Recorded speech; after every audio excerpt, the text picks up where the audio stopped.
Yo, what is up, guys? Welcome back to the Father Built podcast. This podcast is all about building up fathers in holiness, healthiness, happiness, and aiming to give fathers the tools to build their house of legacy. My name is Bobby Peacock, and I am your host.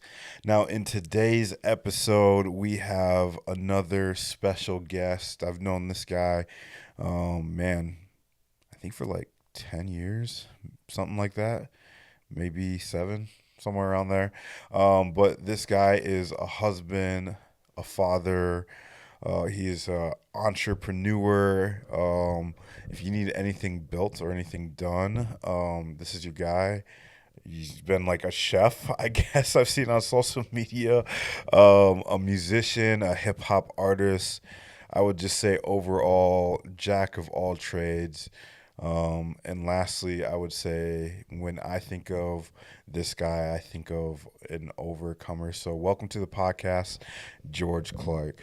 Thank you for having me. Yeah, how are you, man? I'm doing pretty good right now. That's good. Life That's is good. good. Yeah. So obviously I gave you that big elaborate intro, but like give me the 2-minute version of who you are. Yeah, so I am, like Bobby said, I'm a chef. I'm a father of 4 daughters. I love God. Drastically changed my life. Yeah. I've been to prison, drug addict. God has saved me from so much. Yeah. Like he also said, builder. I love to build things. I'm a Christian hip hop artist. And I just ultimately, at the end of the day, I just love people. People are like my favorite thing in the whole world. So Yeah. And it's awesome because you're in Omaha now, right? Yep. Which is like what, 2.5 hours away? yeah, 2.5, 3. Yeah, and you're in town, like working with the fence. Yup. And so you hit me up and you're like, hey, I'm gonna be in town. And I'm like, yes, I need you on the podcast. So I appreciate you coming on and doing this and taking time out of your day to do this. So yeah, so I kind of want to get into your story because this is a topic that like we haven't really hit on the podcast, dealing with like just like addiction and trauma and like I said, when I think of you, I think of like how you overcame a lot of things. And so like can you just share like some of your story and like I know you've been through so much, and so I'm just gonna let you go, and then if I have any questions I'll just jump in. Yeah. Awesome. Yeah, so I think for me, like fathers are the most important thing in a kid's life. Yeah. And my real dad, he committed suicide when I was 5 years old. Okay. So I think that was really big. My whole life I basically said, oh, it doesn't matter. Like it didn't have an effect on me. But now that I have kids, I just think like, oh, what if I just disappeared? Like, how would that affect my 5-year-old? Or well, she's 6 now, but Yeah. just having that realization, like she would be traumatized, you know, Yeah. like she would wonder where's my dad at, and the fact that she would never be able to see me again would like do her a lot of damage. Yeah. And so there's that, and then my stepdad. Like I love my stepdad so much. He's done so much for me, but I Yeah. think, you know, now we have so many tools, so many books to read. We can go online and figure out things that can help us as dads. They've done a lot of research, but you know, when I was a kid, they didn't have as many tools. So Yeah. I think my parents did the best they could with what they had. Yeah.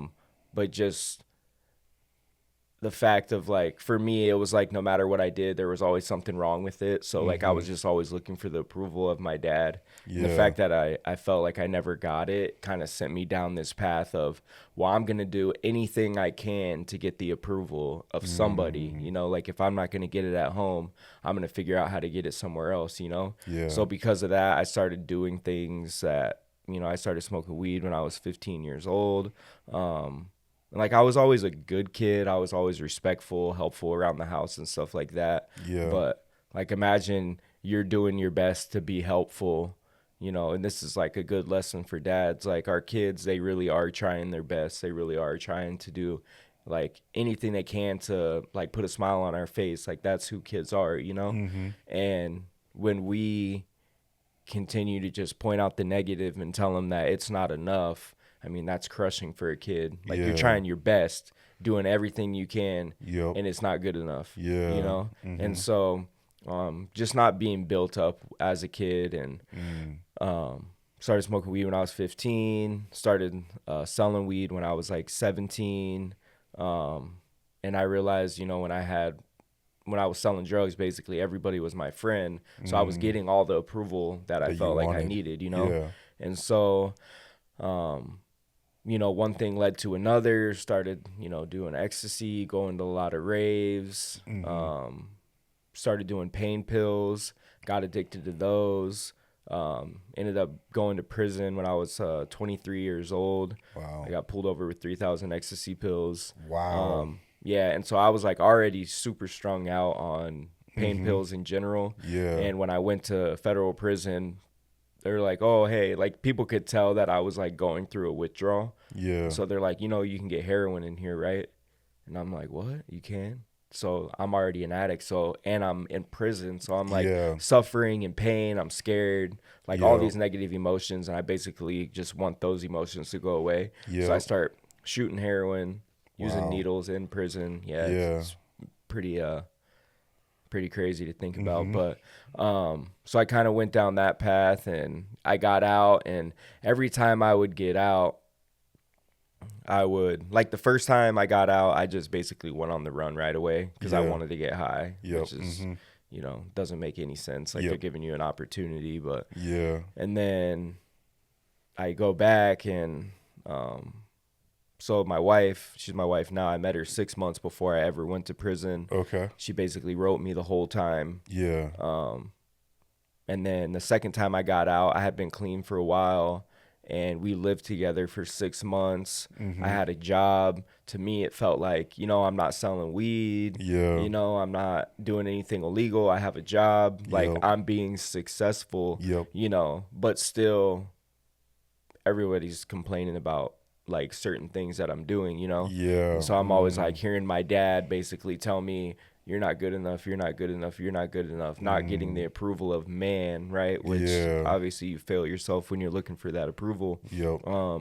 And then I end up, I'm just going to smoke weed again because, like, I'm tired of being mad and these things, and smoking weed leads me to using heroin again. And Yeah. I go back to prison, and because I was with Ashley at that time, I just was like, she is the best thing that I have in my life. Yep. And I don't want to lose it. Yeah. And I'll do anything to keep her. Mm-hmm. So I was like, well, what if I start reading the Bible? Like, I'll read the Bible every single day as long as you stay with me, Yeah. And I read the Bible every day for over 2 years. And Yeah. it just completely changed my life, changed the way that I think. Mm-hmm. But even then, I got out. I was completely done with paper. Yeah. Got married the day I got out of prison. Wow. And I was doing good. I had been clean for like 20 some months at this point in time. Yep. Mm-hmm. But it was the same thing. Like, I'm going to church. I got a job. I'm serving. I'm doing Yeah. all these things Yep. for the approval of man. And yet man is still telling me that I'm doing something wrong, still complaining. Yeah. And my wife, she would be like, "You're never home." And I'm like, "Well, I'm serving God, so Yeah. like, why does it matter? Like, that's Yeah. important." And it's not that it's not important, but everybody kept telling me, "Your family's your number one ministry. Your family's your number one ministry." Yeah. And I just kind of was like, is it though? And so obviously start same patterns. It's always been Yeah, the same same patterns, progression. Yep. I started smoking weed. I'm smoking weed for like a week. I notice I'm not getting that mad. Basically not getting mad about anything. I tell my Yeah. wife, "Hey, have you noticed anything different?" Thinking I'm all slick. She's like, "Oh yeah, you've been really nice this week." I tell her, "Oh, I've been smoking weed." She starts bawling. I'm just like, why is she crying? Like, Yeah. my behavior is showing that I'm actually this better person. Yeah. And that's what the devil likes to do. He likes to trick us. Mm-hmm. And so I get a response that I'm not prepared for. Yeah. Next thing I know, oh, well, I'm just throwing my hands up in the air. I'm going to start selling weed again. I'm going to start doing this. Yeah. So I go right back down the same path Yep. because I never dealt with any of the trauma when I was a kid. Yeah. And start using heroin again. Probably used heroin for 3.5 about 3.5 years. Mm-hmm. And I felt like it's a journey kind of that I had to go on, because like I said, I kept, even when I was serving God, I was really doing it for the approval of man, Man, and so yeah. God really isolated me and put me in this place of like, hey, all these people that you think are your friends, where are they at now? All these Mm, people you're selling weed to, you're selling drugs to, where are they at now? They're not yeah. helping you. They're basically helping you go down the path. Like, the enemy is using them against you. Yeah. You keep falling for the tricks, Yep. and so through that isolation and coming to the realization of like, really, God is the only thing that I have that is Mm-hmm. like, he's a rock. Like, he really is a rock. Yeah. And um I've had, 3 kids since then. And Yeah. um yeah, it's been a crazy journey, Yeah, but absolutely. I'm so thankful at where I'm at. I really do believe God was protecting me that whole time, even though I was obviously living in sin and doing things Yeah. I shouldn't have done. Yeah. um I think sometimes he allows our flesh to kind of, I think he kind of throws his hands up sometimes and Yep. says, you think you got this figured out? Yeah. Okay, I'm going to let you go figure it out, Yeah. Yeah. but he Yeah. still protects us from ourselves, Yep.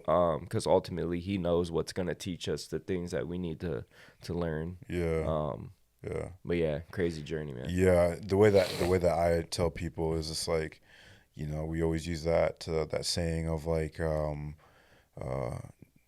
uh one and taking the driver's seats from Jesus. Mm, And Jesus is like, hey man, you can drive, but I'm gonna sit in this passenger seat and there's an ambulance right behind you ready for you to crash because we think we have it all like taken care of and we think that we have it all together. And when you hit on something that is like, I think like so many fathers and so many people um like have to deal with, which is like the approval, like the not having the approval of their fathers, and the amount of trauma that like men face because of not having that approval, mm-hmm.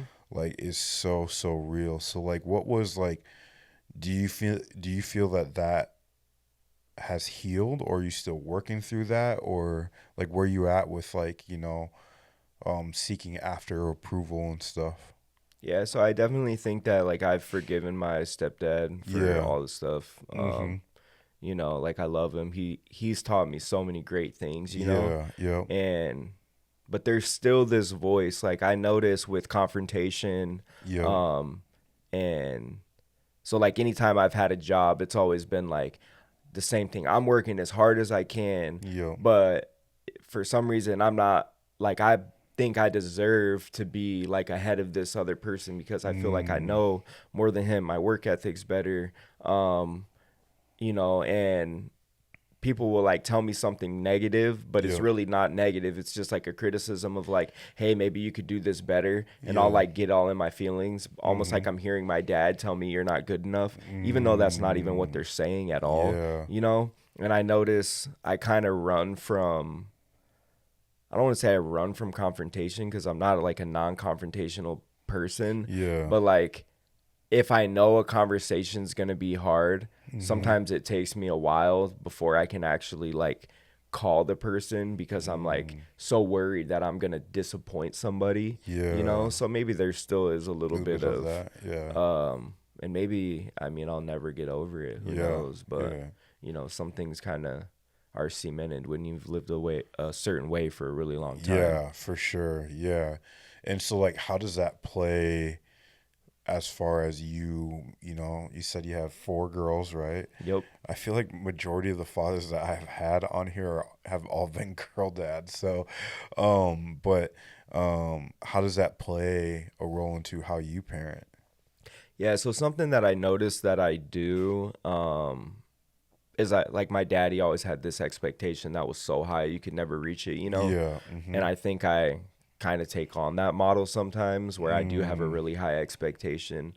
The one difference though is, like, because I never got told like I love you, for like from him, basically he never Yeah. was like, I love you, I'm proud of you, you're Mm. doing so well on this, I appreciate these things about you. Because I never got that, and I wanted it so bad. That's something that I definitely do to Yeah. my daughters. Yeah.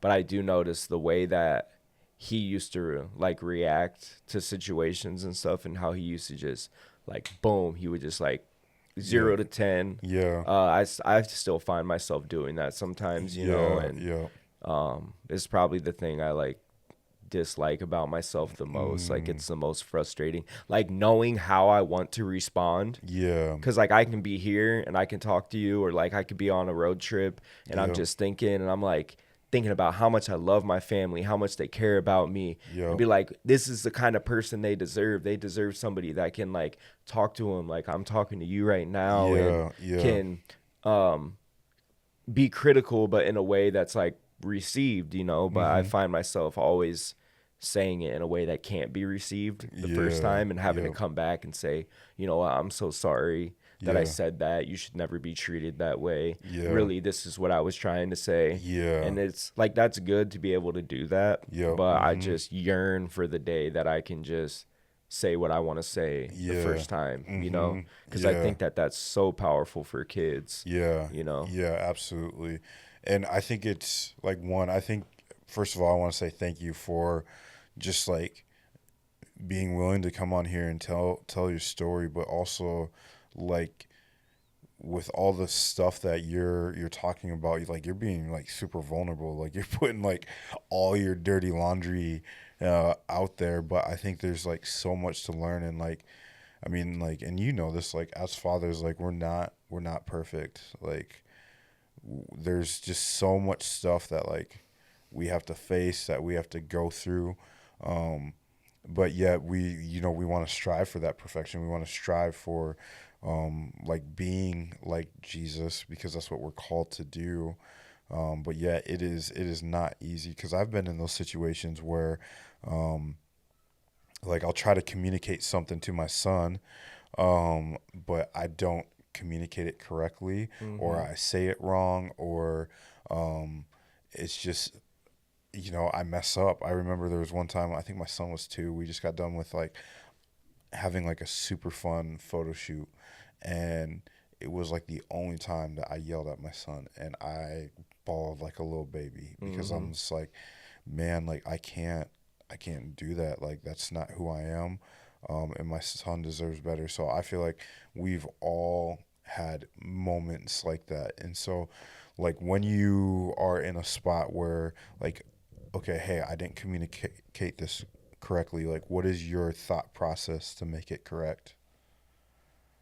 I mean, I think ultimately I'll usually walk away from the situation Yeah. because I'll be frustrated, like, Yeah. this isn't making sense. Why is this so hard, kind of thing. Yeah. And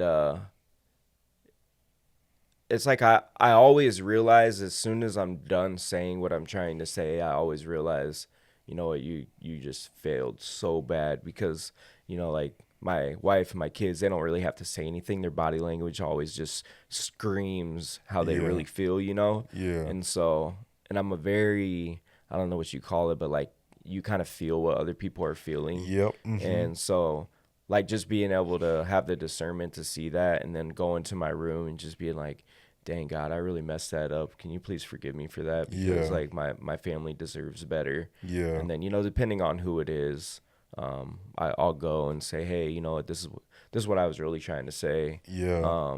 And then I also find myself like on Sundays when I go to church, Mhm. God's just kind of like downloading, like, hey, this is how your week was. This is where Yeah. you can improve, kind of things. Yeah. You really need to apologize to your wife for this, or to your kids for this. And so I find myself just like when I have them in a group, just, apologizing to them, telling how much I care about, like how much they matter to me, how much I care, and just trying to build them up in um, something God's been showing me lately. It's just like the power of our words. And, Yeah. a Mhm. lot of people in today's age, which I'm sure it's probably always been like this, they really have like a negative mindset. Mhm. They're so quick to just point out the bad thing Yep. every Mhm. single time. Yeah. And he's just been showing me the power of words, the power of self-talk, how Yeah. powerful it is to build your kids up every day. Yep.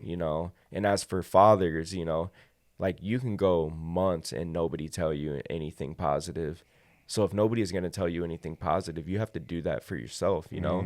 So you have to affirm yourself Yep. and like read things out loud to yourself and look yourself in the mirror and tell Yep. yourself like you're a good dad. All these things that you want to be, you have to Yeah. tell yourself that, Yep. because otherwise nobody else is ever going to do it. Yeah. Yeah. I agree with that. Like, I mean, I think that's the hardest thing about, and I'm not trying to play like the poor me kind of mentality, but like, I think the hardest thing about being a father or just like a man in general is that like, um, we don't really get our flowers very often. Mm-mm. We're the ones that have to provide and give the flowers to others. Um, and so like for me, I strategically have men in my life to give me the flowers, to say, hey, you're a good dad, or you're doing great in this area, or you need to work on this area. And so um, so if you guys that are listening don't have that, like go find a community 100%. that can really pour into you in that way. And so um, yeah. So do you feel, and this may be kind of sound like a stupid question, No, but you're good. do you feel like your relationship with the Lord has helped you in this journey? 100%. Yeah. Yeah, without him, I know I would just not be.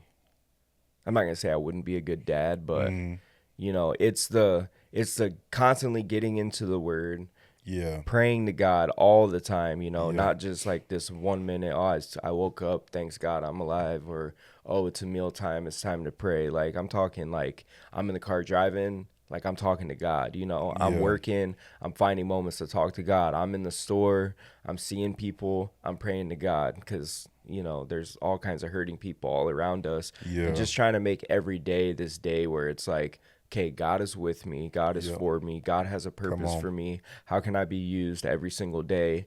Even if it's just praying to Him, that's so useful to Him, you know? Yeah. And just knowing that expectation that He has, Mhm. like He wants me to be perfect. Even Mhm. though I know I'm not going to be, I still expect myself to be, which, Yeah. you know, I kind of fail myself there. But Yeah. um, when you are constantly seeking Him and you know His expectation, the Holy Spirit's constantly reminding you where you're slipping up and failing, Yeah. and that helps you want to be better. You Yeah. know, obviously there's an enemy out there trying to destroy us and Yep. trying to um, make us think that our kids are against us, our wives are against us, but that's just not true. You know. Yeah. Yeah. Amen to that. And like I think like for me, like how like, the last guest that I had on here, it was a pastor friend of mine, and I kind of asked him like the same question. But like for me, it's just like, man, I don't know how people can do it without God.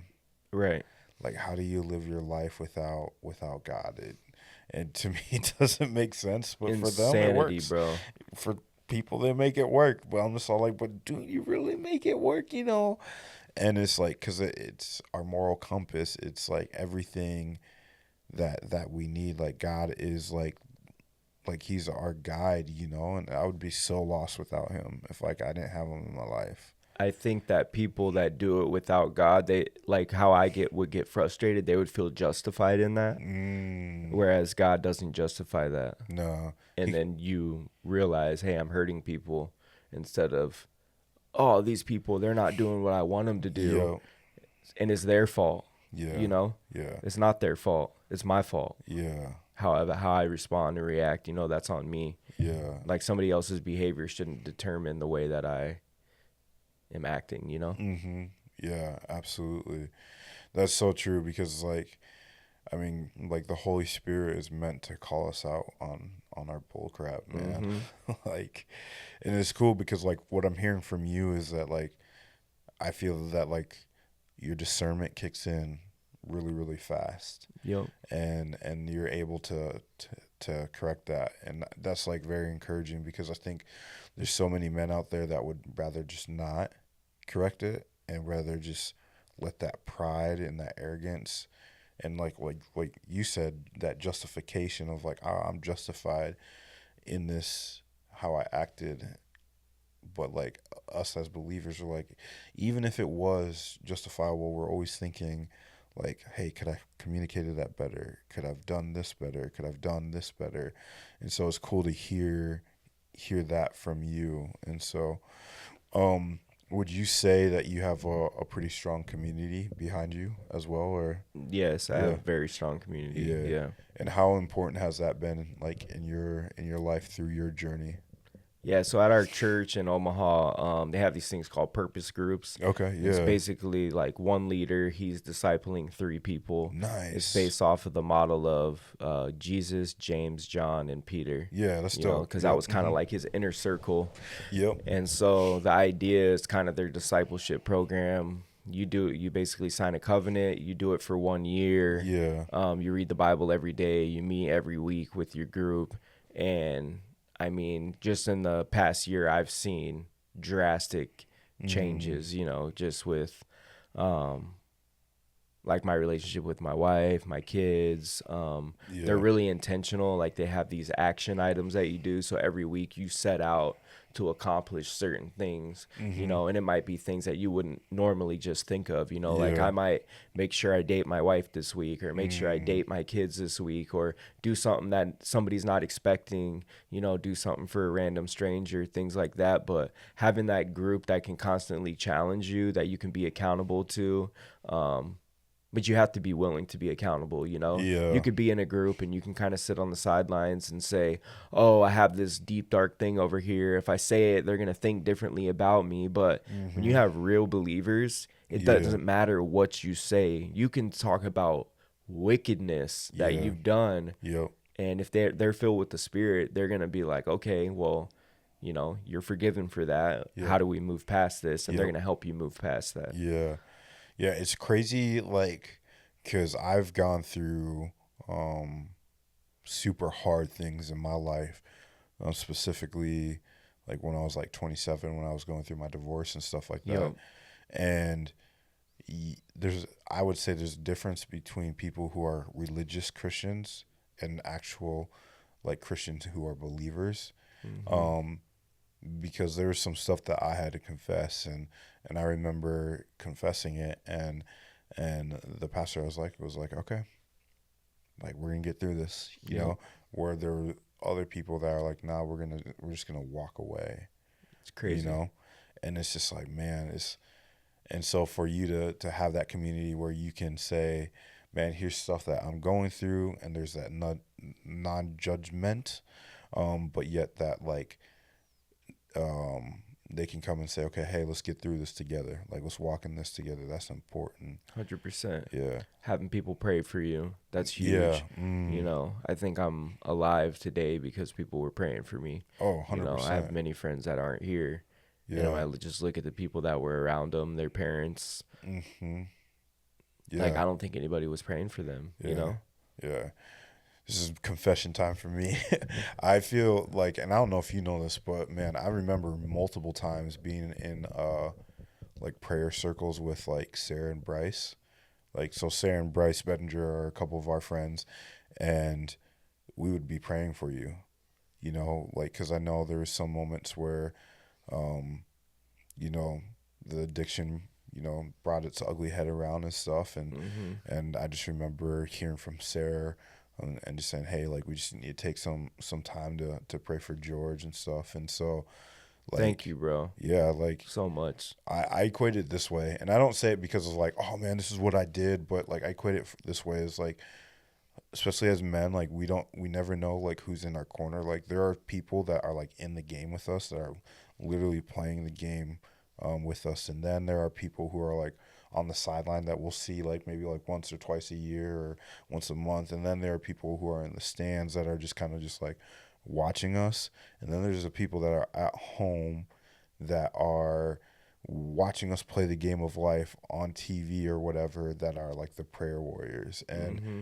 like, man, prayer is so important. And like I know like it's kind of like the same like for me. It's like I don't know where I would be if I didn't have people like pray for me. And I remember there was a lady that came up to me, and this was like years ago, and she's like, man, I remember you from, because I used to live at Children's Home Society, and she's like, I've been praying for you for years, and I had absolutely no clue. That's amazing.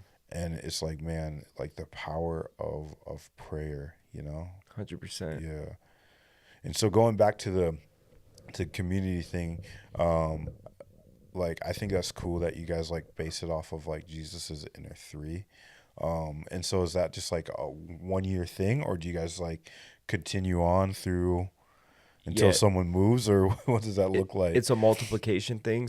So, Okay. Cool. hopefully, so you can't really get into the group unless like Yeah. you're a dedicated, it's Yeah. not like, oh, you're Believer. a new Christian, come in Mm, this group. yeah. You want people that are gonna like be committed to reading the Bible. And it's Yeah. not that if you're a new Christian you can't do it. Yeah. It's just a lot of times when you're a new Christian, um, you might not necessarily be somebody that just like starts reading the Bible every single day. Yeah. Some people do. I mean, I started reading the Bible every day. Yeah.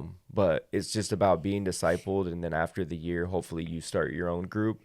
So it's kind of like a multiplication of Yeah. discipleship. Dude, that's dope. So I'm gonna start my own group. Yeah. And at the end of this month, actually. That's cool. So yeah, I'm pretty excited about Yeah. that. And is your wife in one too, or are you guys Yep. in one together, or no, Nope. separate? So Okay. the men's groups are just men, Yeah. and the women's groups are just women. Dude, that is so So- dope, man. The importance of just having men pour into men is just like, man, there's something that's just beautiful about that. Yeah, sharing meals together, serving the Yeah. community together, crying together, being happy Yeah. together, Yo.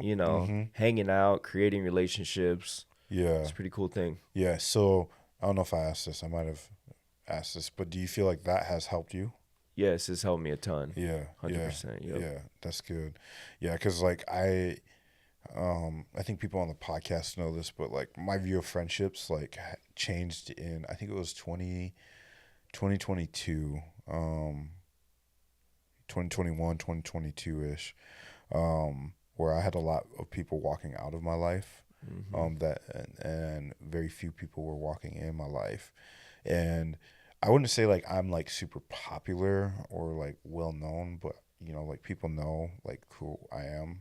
Hopefully that doesn't sound too cocky. I don't know. No. I mean, you're a DJ, Yeah. You do the video thing, Yeah. You're pretty out there, Yeah, yeah. And it's I not think, like you're hidden in a room all Yeah. the time. So and I think part of it is because I'm an extrovert. But like I remember praying, and I think at the time I was like reading about like Jesus picking his 12, and I was like, man, there's just something here about this. And so the way that I view friends is I have like my 12 ride or die, I have my inner three, and then I have my inner one. And ever since like I instated that, like in my life, I've seen so much change because I don't have to go to this person for approval or that person for approval or friendship or this or that. But it's more of like, hey, these are the 12 relationships that are gonna that I'm gonna focus on. And I tell them like, hey, I want you to be in my 12. And I lay out what the expectation is, because I think that's another thing that like guys aren't really good with, is like feeling, or when it comes to friendship, saying what the expectation of the friendship is. And nobody so- does that Yeah. It's- at all. No. Yeah. And so like for you and that, with that group that you're in with the three, like the expectations are laid, Yes. And so like for me, it's just like, no, I want to lay out the expectations for these 12 guys and let them know. I'm like, hey, if I'm slacking or if you haven't heard from me, like call me out. Like 100%. I literally had a friend, I woke up this morning to a text and like, hey, I haven't heard from you.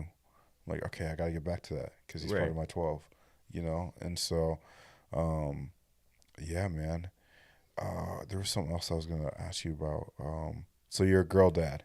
Girl dad, man, all the way. Dude, Girl that's dad. I remember when you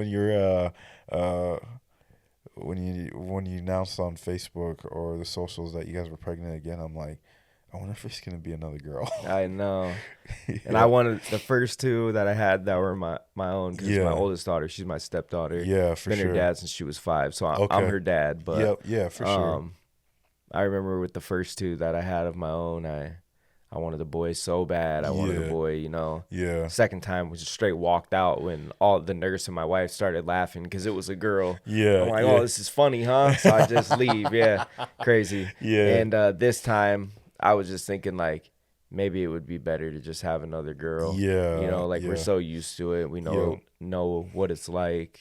Um, but I think we're a little spoiled because Yeah. Nevaeh, our oldest daughter, Yeah. best kid ever, so Yeah. helpful, smart, beautiful, Yeah. and loves God, reads the Bible every day. It's really Wow. amazing to watch her grow. Yeah. Um, but she's not my daughter, so she doesn't have a lot of my you know, like I'm very strong-willed, and Yeah. I see that with my younger kids, and I Yeah. think they might be a little bit more of a challenge, you Yeah. know, so For we'll have to sure. see. But Yeah. everybody says, oh, you got 4 daughters, like they're worried about me. I'm like, oh, this should be interesting, you know, Yeah. so I Yeah. guess we'll find out. Yeah. So like what has it been like being um like a stepdad, I guess? I mean, obviously, like, you know, I when I look at your guys' relationship, I wouldn't call you a stepdad, but that's the term, you know. Um, but I see you just as her father. So like what's that like been like, I guess? Yeah, so at first so before when we lived each other before I went back to prison, Mm-hmm. Nevaeh was probably 5, 6 years old, and I just remember looking at my wife all the time, be like, "Why do you do that? Like, Mm. why are you like that? That doesn't even make sense." Like things she would just do with Nevaeh, Yeah. you know. And then as soon as we had a child together, it was like Mm. this light went off, and I was like, "It all makes sense now." Yep. The reason why she did it is just because she loves this kid so much Yep. that she would sacrifice herself, that she would be okay with not being right, you know, that she Mm-hmm. would basically just make sure her kid's okay, make sure her kid's happy, you know, make sure her kid's getting the things that she needs. Yeah. Um, and anyways, my relationship with Nevaeh is, I feel like it's really good. I think it's grown over the years. I know that Yeah. she really trusts my opinion, Mm-hmm. and you know, I know there's some things that like I can be annoying, you know, because I do Mm. have a high expectation. Yeah. Um, but I do everything I can to try to help her succeed and to make her be the best person that she can be. Yeah. Um, I just notice how like phones are destroying like the memory.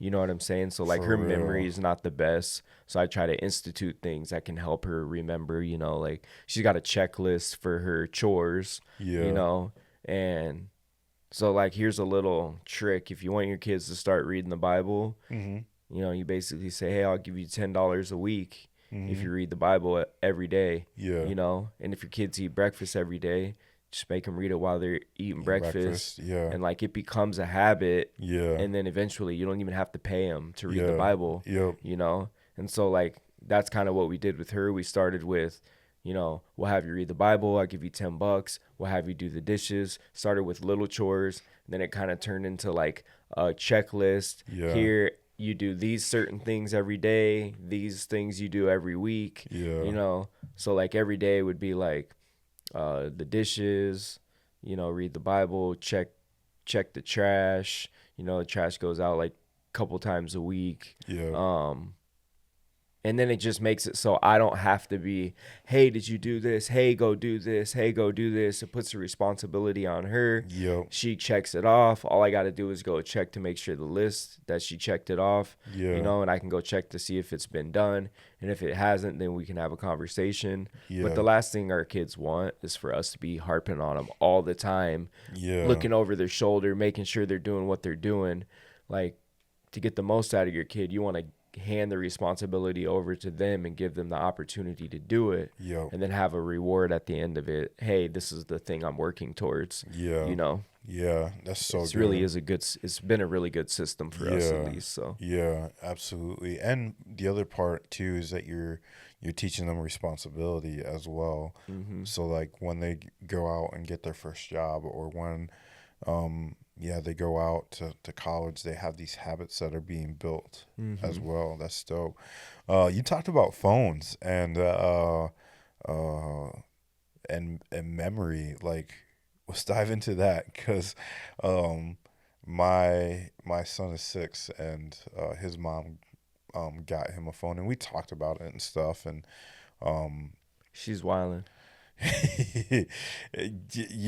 we don't see eye to eye on this topic, and it's I have to be careful because I don't want to speak negative Right. of her and stuff, and 100%. Yeah. um, but yeah, I mean, like it's talking about in the sense of like all the research that's out there. yeah, Like, if you do the research, really, that'd be the last thing that you'd want to give your kid. yeah, Like, it's okay to give your kid a phone once they get to a certain age yep, that they can call, like, hey, I'm at school.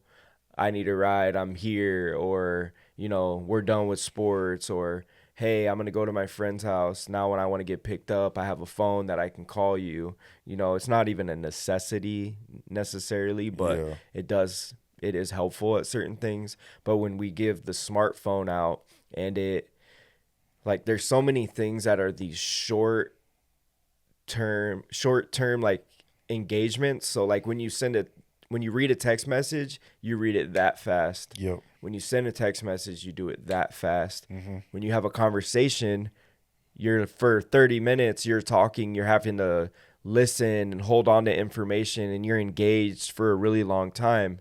So your brain is in use for a really long time at one moment. Whereas like, Snapchat, it's like you're looking at a picture, you're going through it. And I just see my daughter just boom, boom, boom, boom, boom, boom, boom, boom, boom, mm-hmm, and we should have never even given her Snapchat. We gave it to her. She used to have it for an hour a day. Now she has it for 30 minutes a day. yeah, She's got limits on her phone, so yep, mm-hmm, she can't use her phone until an hour after she's woken up.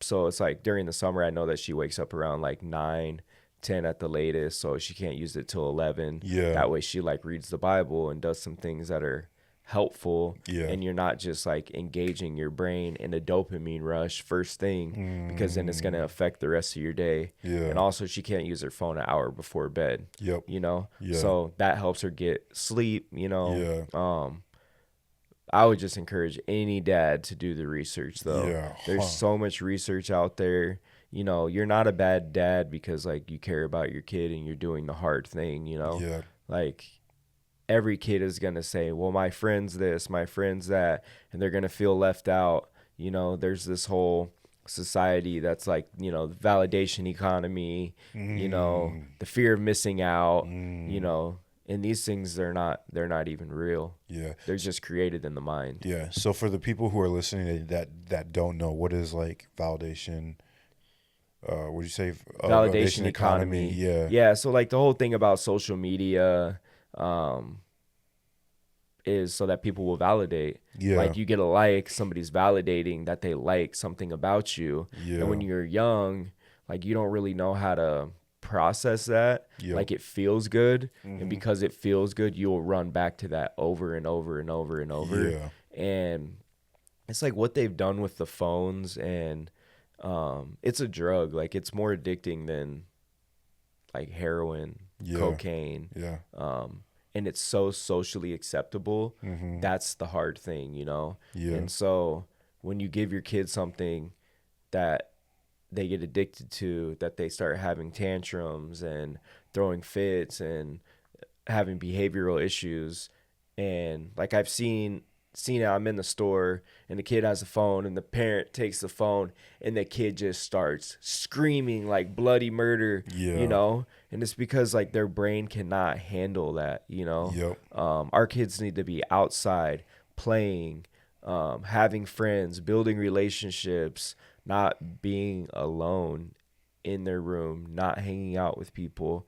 And like teens, they think like they're hanging out with people because they're on a FaceTime, Mm-hmm. but they're literally in a room isolated by themselves, talking to somebody that's at another house, where if they just like went and like hung out with them, Yeah. there's so much more power in that. Yeah. And we have to, as parents, stop like doing the easy thing. Yeah. The And convenient thing. yeah, the convenient thing. Like, I understand that as a parent, like, you want time. You went to work all day, you're worn out, you just want to relax. But like, that's the last thing your kid needs. Yeah. The last thing your kid needs is for you to be comfortable. Mm-hmm. And I know that that's hard, but Yeah.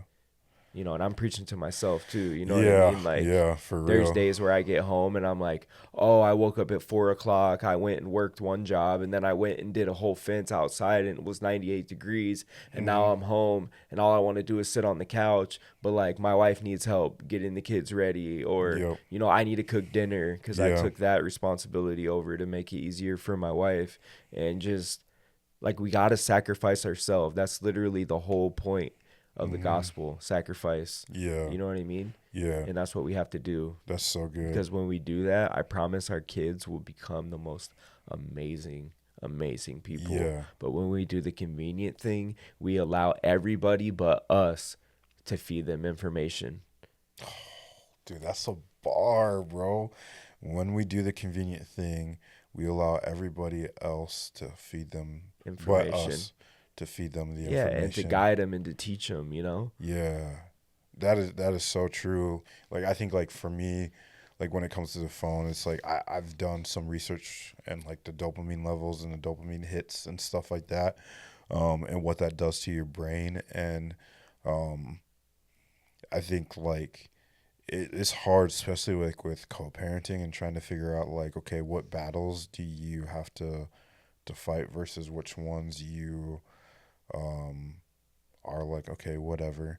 And like for me, like my son knows like when he's at my house, like when we're in the car, like there's no technology. I mean, there's sometimes where I'll purposely won't turn on the radio until he asks. Like so Mm-hmm. like when I bring him to school or to daycare, um in the morning, like I will purposely just have us sit in silence until he asks to listen to something, because that's a moment that he can gather his thoughts, that he can not be like inundated with like all the noise right Mm-hmm. off the bat. And the same like when we're done with daycare or where I pick him up from school, it's like, all right, let's just have a moment of like silence, a moment of clarity. um and like even like with him, I have like a screen time routine where he's not like hitting it every single day. Like Tuesdays, like when I have him, there are no screen time day, where That's it's just awesome. like, no, we don't need a phone, we don't need anything, like we're gonna go outside, we're gonna play, we're gonna ride a bike, we're gonna go to the park or do soccer or something like that. And so um yeah, but I can tell like, because he's been at his mom's more this summer, that like once the school year hits, it's going to be a little bit more of a transition and fighting those battles and stuff. And so yeah. The last thing I was going to ask you about though is music, because we're both in music, man. And listen, y'all, this dude is like a hip hop lyrical genius, man. You are an absolute beast, and you Thank and you. you've been doing it for, man, for a while now. But like, do you feel like music has helped your journey? I think music is a great way to process information, to get your thoughts out. It's almost Yeah. like just journaling, you Yeah. know. But yeah, I love it. Music has always been like a huge part of my life ever since Yeah. I was a little kid. I've always loved music. Didn't even know I was a good writer. Like Yeah. had no idea Mm. until I got locked up when I was like 17, and I went to this wilderness camp where I was like literally sleeping in a sleeping bag wrapped in a tarp, and I had Yeah. this little notebook, and I just like Mm. started writing poetry, Yeah. because I always just freestyled, you know, Yep. for years. And then Yeah. I started writing, and I realized like, hey, I'm actually pretty good at writing. Now I Yeah. don't freestyle at all. I just basically write everything down. But Yeah. yeah, I think music has definitely helped me. I think it still helps me to this day.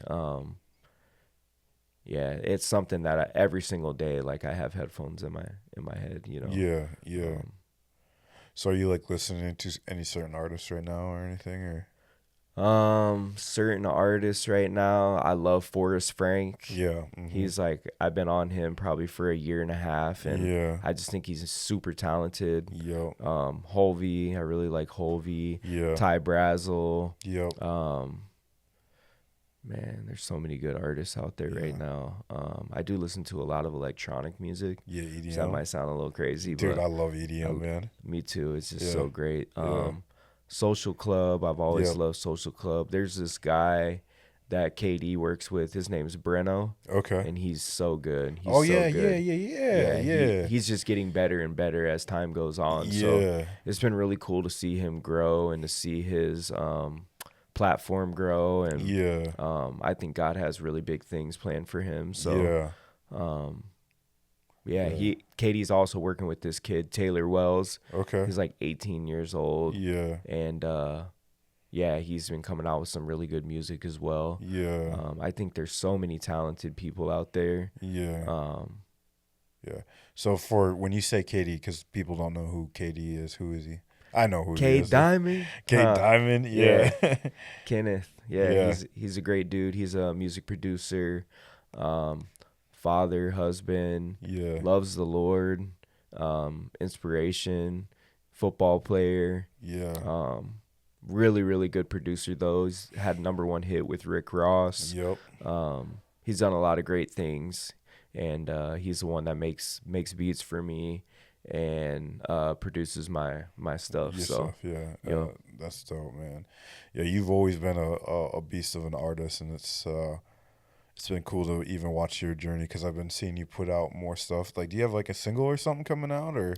yeah. So I actually have like 9 songs that I recorded. Okay. I came out with one song, and then I tried to release another one, and this was a Yeah. beat that Katie didn't make, and I ran into an issue with like a sample.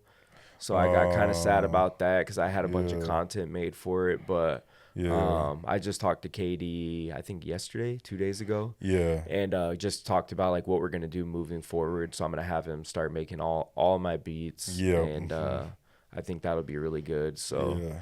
yeah, it's been a long process Yeah. for me to even put out music. I kept making music and I didn't like the mixes, so I never put them out. But Yep. now like Katie's like really, really good at mixing vocals and stuff now. So we're just at a place where, ultimately God gifts us Yep. with different things. Yep. And I think about the parable of the talents. And Yeah. the last Yep. thing I want to do is go up there and God be like, hey, like you're so gifted.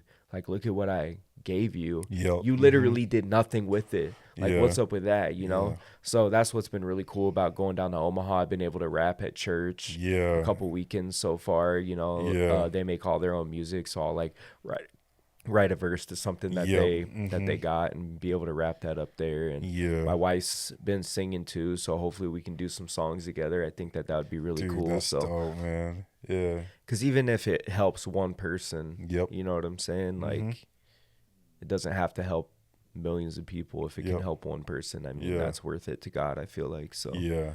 Amen to that. So, a last question for you. Where can people find you, man?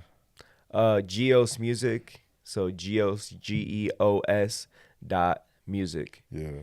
Yep, on Instagram. So. Cool. Awesome. I guess I have one more question for you. I'm sorry. Is there anything else you want to say, man? Yeah, so I guess like if this is a podcast for fathers, I would Yep. just say that I said this at the beginning, you're the most important person in your kid's life. You got to be willing to sacrifice, how you feel for your kids. Your kids need the best version of you, and that's not always going to happen, and that's okay.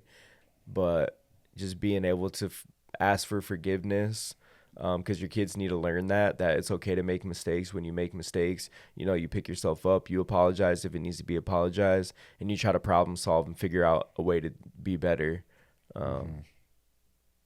And yeah, you guys are all amazing. God has a purpose for all of you. Don't ever think that you're less than, and just keep killing it. Yeah. Well, George, thank you so much for coming on the podcast and taking time. I know that you have a busy day with trying to get this fence done and stuff. Yes, sir.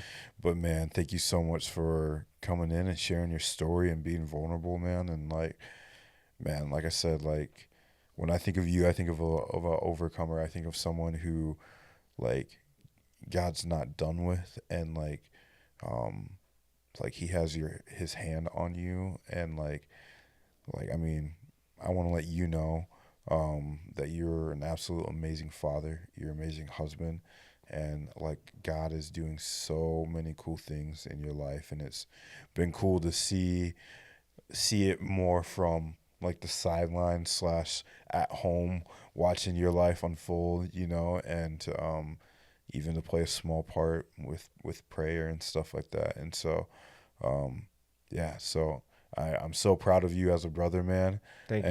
and you just keep getting after it, man. So, all right, I'm gonna close this thing out. All right, well, thank you guys so much for tuning in to the Father Built podcast, where we build up fathers in holiness, healthiness, and happiness, where we aim to give these fathers the tools of legacy to build their house of legacy. Thank you so much for watching. I'm your host, Bobby Peacock. This is George Clark. And guys, always remember, peace, love, blessings. We out.